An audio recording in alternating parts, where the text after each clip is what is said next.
Hey there, welcome to day 1459 of What's Up to Now, talking about our environment and a new lease on life, how to get a new lease on life. And sometimes just changing our environment, changing the way we think or feel about something, changing our mind is enough to give us a new lease on life, to get us excited and curious about something in our life. Now, yesterday, not in preparation, but just because I had some time and an opportunity to, I decided to revamp and redo my bedroom. And so I redid my bed and I redid some stuff around my room, just to make my environment feel a little bit different, a little fresh, a little new, and more comfortable, right?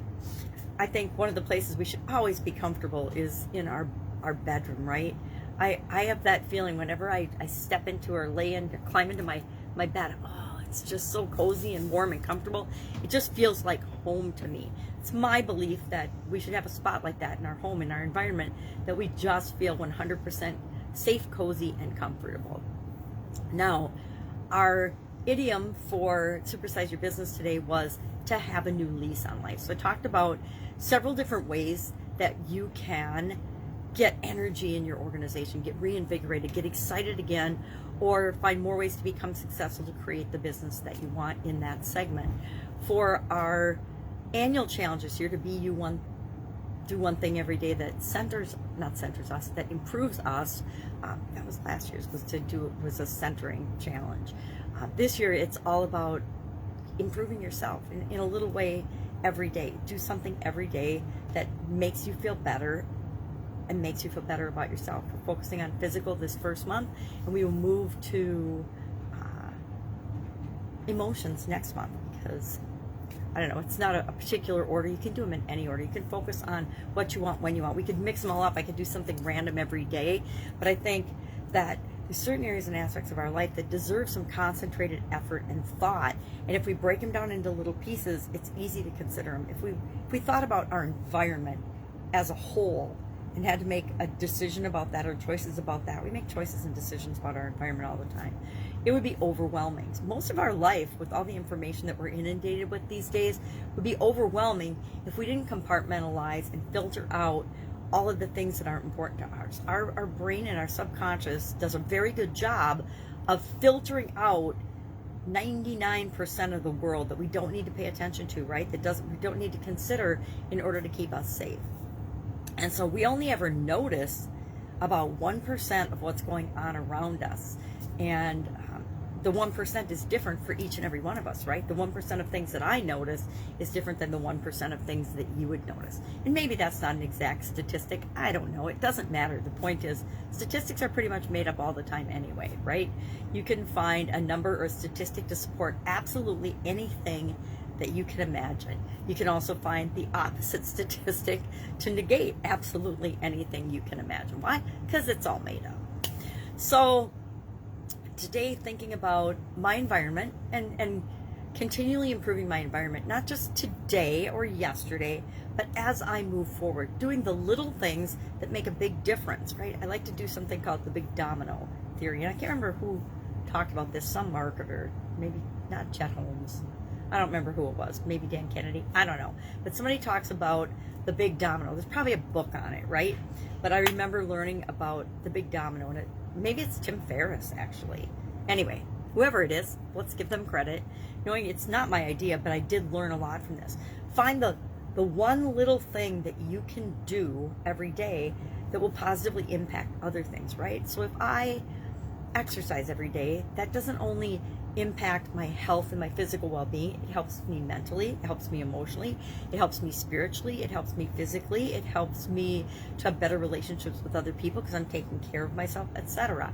So everything we do, that's a big domino, right? Movement and exercise, to me, is a big domino because it has a positive effect on many, many other areas. So when you knock down that one big domino, it knocks down a whole slew of other dominoes. And so I like to find things like that, little changes in my life that make a big difference in other areas or all areas and aspects of my life, right? So that's what I'm working on today. I also had an idea about the annual challenge today, and I want to make it maybe evergreen so people could join us whenever they hear about it. They don't have to start on day one. And so I think people can start whenever you start, wherever you are, whenever you hear about something, whenever you learn it. You know, we think that there's this belief online that there's fear of missing out. I never heard of FOMO. I never had a fear of missing out on anything until I came onto the internet and was inundated with marketers and realized that there's this whole marketing, and mostly I just lived my life and ignored all the noise, right? And all the advertising and all the marketing. I was busy doing my life, and that stuff just didn't make it into my 1%er filter. But when I came online, I was paying attention to those things, and it just was inundated with that. And so the whole fear of missing out came in. And I've decided that I'm going to go with the joy of missing out, right? I am perfectly happy to miss out on things. And when I need something, I will pay attention to it. And once I adopted that belief, all the other noise just settled down. And I'm like, all right, the thing that I need next is the only thing I'm looking at and gonna see. And that's all that comes into my life. So that's, to me, a healthier way of looking at the world than trying to deal with everything. It's just, okay, what I need comes to me when I need it. You know, the perfect book, the perfect course, the perfect class, the perfect coach, everything has worked out that way for me. Now, does it really? No, sometimes it's not. But if I believe it is, it's going to work out that way a lot more often than if I don't believe that.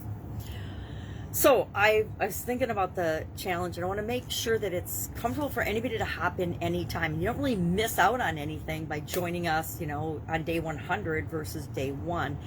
But I want to make sure that the content's available, so if they want to continue and go back, they can circle through and get all 365 days, right? So our day 1 was January 1st of this year, but day 100, they could go back and they could listen to day 1 and start there, or they can start on day 100 and day 100 becomes their day 1. So I want to set that up as I'm doing the challenge. And I didn't think about it on January 1st, of course, but so I've talked about dates and things, but I will edit and fix and change and tweak and pay attention more to what I'm saying from now on as the day, not the date, because the date doesn't matter, right? It doesn't matter if I learn about my environment on day 27, or if I learn about it and that's my day 1. I start and I'm like, okay, well, I need to pay attention to my environment. Everything is cumulative. Whenever we're doing anything to improve ourselves, it's all cumulative, right? And we find what we need when we need it. I hope that makes sense. All right, so I'm thinking about that. I've got 2 more days of training.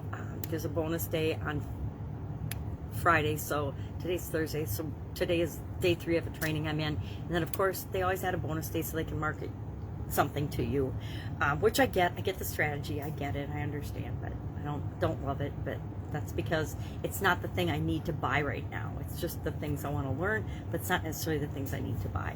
So, and I realized the first day that I have been exposed to this material before. Of course, a lot of times we learn something that we've been exposed to the material before, but it's always a good reminder and a good refresher to say, okay, yeah, I've been exposed to this before, but did I actually take action on it and do it? And I would say half-assed in the past because it wasn't what I needed. So now I'm actually taking action on a couple of the things from the training, which is, I guess, what we should expect. We should expect that there's one nugget we can take out of anything we're exposed to, anything we learn. And I like to say, if I'm going to invest my time into listening to something, I want to get at least one piece of information out of it that I can use and take action on or apply right now. If I don't, then I wasted my time. If I listen to an hour-long webinar and I don't get anything new, if I don't learn how can I apply what they did in their webinar to my webinar, if I don't learn one new piece of information that I can apply to my business to change or make it better, or to my life, then I've wasted that hour, right? That's how I look at it. So everything I invest my time and energy in, whether it's reading a book or a course or a webinar, I make sure that I learn something I can apply from that. Or I learned the lesson that I didn't learn anything and I wasted my time, so I should stop watching other people's webinars, etc. All right, if I can help you in any way, ask. Otherwise, I'll be with you tomorrow. Bye. Have an awesome day.